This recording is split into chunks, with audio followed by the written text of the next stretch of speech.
मेरे बार बार समझाने पर भी कि ये समय कलह का नहीं है। वो कली यही तो चाहता है कि आप सब आपसी में झगड़ते रहें, और यही कर रहे हैं आप। परंतु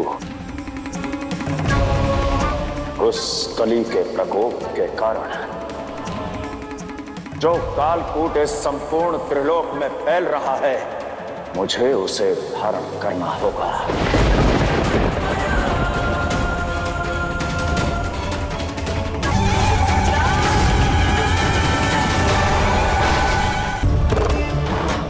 जिस शक्ति के बिना शिव शव है,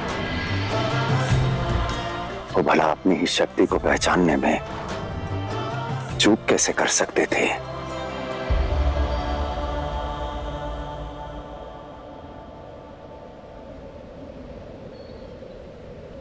पूरा सत्य तो अब भी नहीं जानते महादेव, जिसका संहार छल से किया आप सभी देवों ने।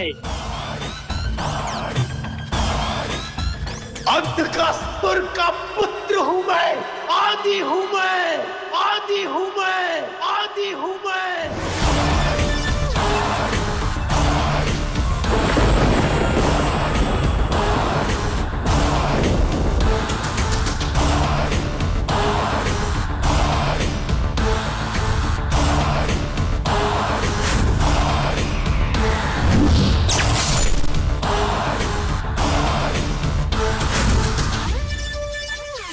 और अपने पिता का प्रतिशोध लेने आया हूं। मन में जलती उस अग्नि को बुझाने आया हूं मैं।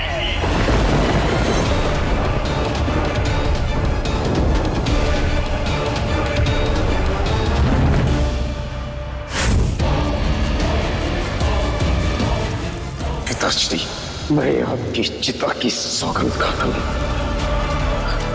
आपके साथ हुए छल का प्रतिशोध लूंगा। उस शिव शक्ति और देवताओं का अंत करूंगा। सत्य सामने आ गया है महादेव, तो विलंब कैसे? अंत कर दीजिए इसका। नहीं, किंतु क्यों महादेव? ये तो मृत्युदंड पाने के ही योग्य है।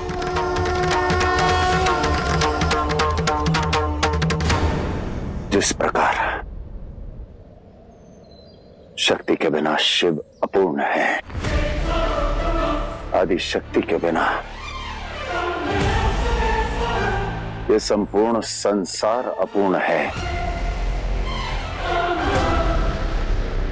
उसी कारण से देवी आप आलोक शक्ति भी हैं और दुर्गति नाशिनी भी। इसलिए आपको अपने प्रकाश के तेज से इस मायावी का अंत करना होगा, अंत करना होगा, अंत करना होगा।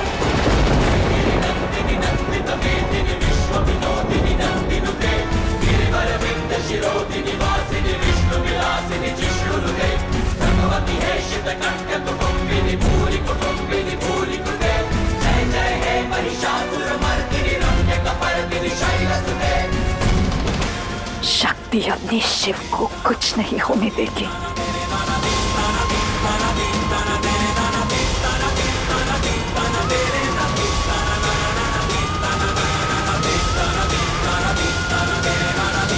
पिताश्री,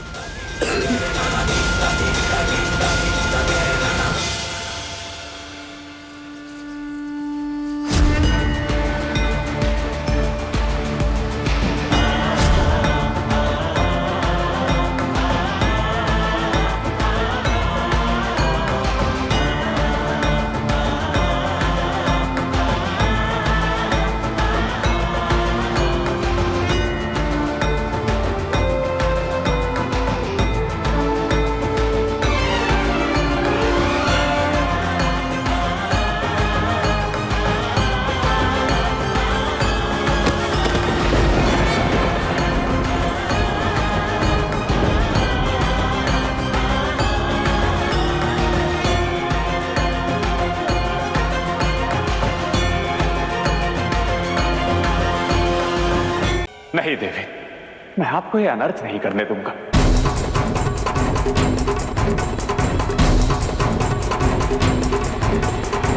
आप भी नारायण, आप भी उस दुष्ट कली को बचाने का प्रयास कर रहे हैं, क्यों?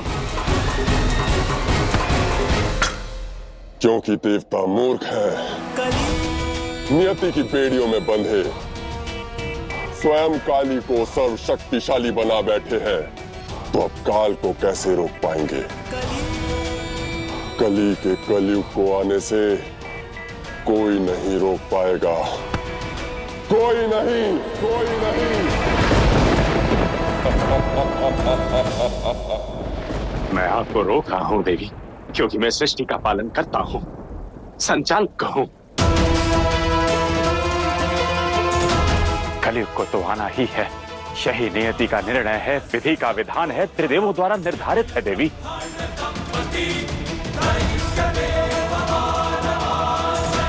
और जब तक समय अपने निर्धारित बिंदु तक नहीं पहुंच जाता, कली को बचाना मेरा कर्तव्य है। मुझे कर्तव्य नहीं, प्रतिकार चाहिए।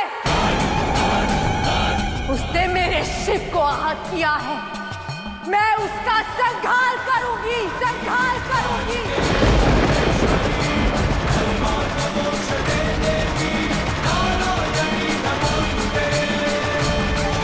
नियति नहीं, न्याय चुनूंगी मैं। न्याय होगा देवी, न्याय अवश्य होगा, किंतु उचित समय आने पर। आज आपके हाथों कली का अंत संहार नहीं, हत्या कहलाएगा। काल की रीढ़ तोड़ देगा और टूटा हुआ काल अनंत रात्रि बन जाता है देवी। मैं अधर्म को नहीं, नियति को संभाल रहा हूं, मुझे समझने का प्रयास कीजिए देवी। तो आप उस दूत की रक्षा करेंगे नारायण? उसके आज की नहीं, संसार के कल की रक्षा। उसकी इच्छा की नहीं, अस्तित्व के कारण की रक्षा, अपने स्वार्थ की नहीं, उसके नियति की रक्षा। और नियति को ना तोड़ना स्वयं महादेव का भी नियम है देवी। तो मुझे ये नियम स्वीकार नहीं। नियति की रक्षा करते करते नियति का दास बनना उचित नहीं है नारायण। दास दासियां ही तो है देवी देवता।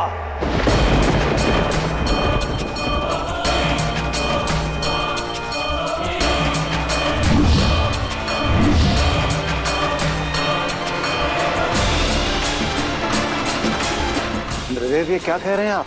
क्यों? क्या अनुचित कहा मैंने? देवी देवता दास दासियां ही तो हैं।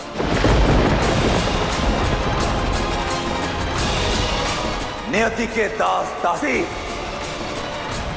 अपने मुख से निकले वरदानों के दास दासी, अपने भक्तों की भक्ति के दास दासी।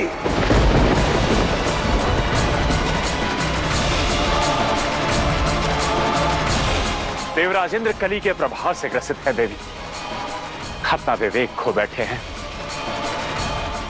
आप मुझे समझने का प्रयास करें देवी। बस बस बस।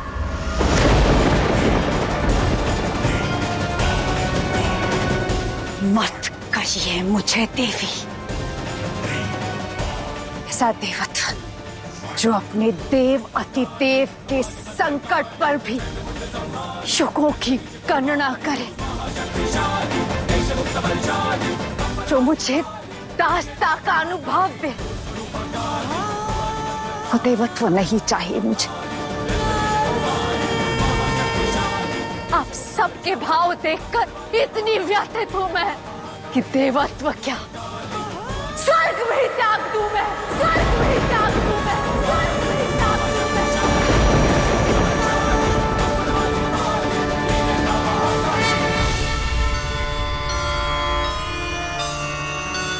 किंतु मेरे परिवार को, मेरे कैलाश को मेरी आवश्यकता है। इसलिए मैं अपनी स्त्री और माता होने के कर्तव्य का पालन करूंगी।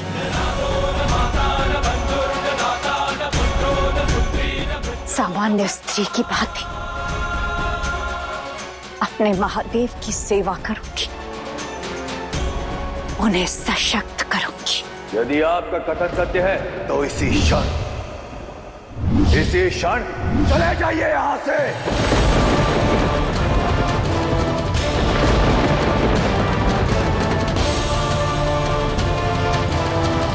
क्या तात्पर्य है आपका इंद्रदेव? जिसमें देवत्व नहीं, उन्हें ना तो स्वर्ग में रहने का अधिकार है और ना ही कैलाश में।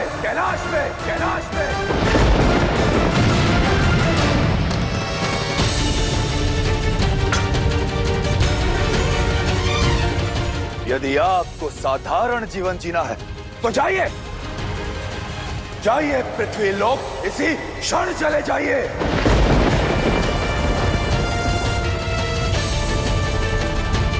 इंद्रदेव, जो आप कह रहे हैं वो उचित नहीं है। यदि ऐसा हुआ तो अनर्थ हो जाएगा। यह अनर्थ इन्होंने स्वयं चुना है। साधारण लोगों का दिव्य लोक में क्या कार्य? चले जाइए यहां से।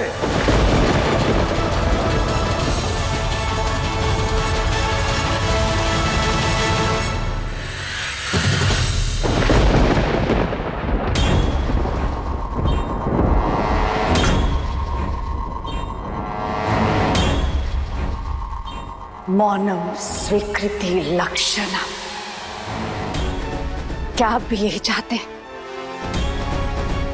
कि मैं यहां से चली जाऊं? आपके मौन का अर्थ क्या है महादेव? मैं मौन नहीं हूं, मैं तो केवल कुछ बहुत भयानक अनुभव कर रहा हूं।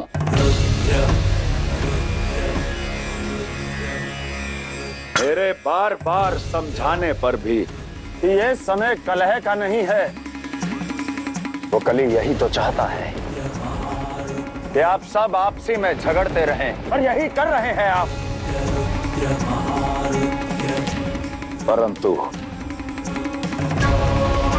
उस कली के प्रकोप के कारण जो कालकूट इस संपूर्ण त्रिलोक में फैल रहा है, मुझे उसे धारण करना होगा।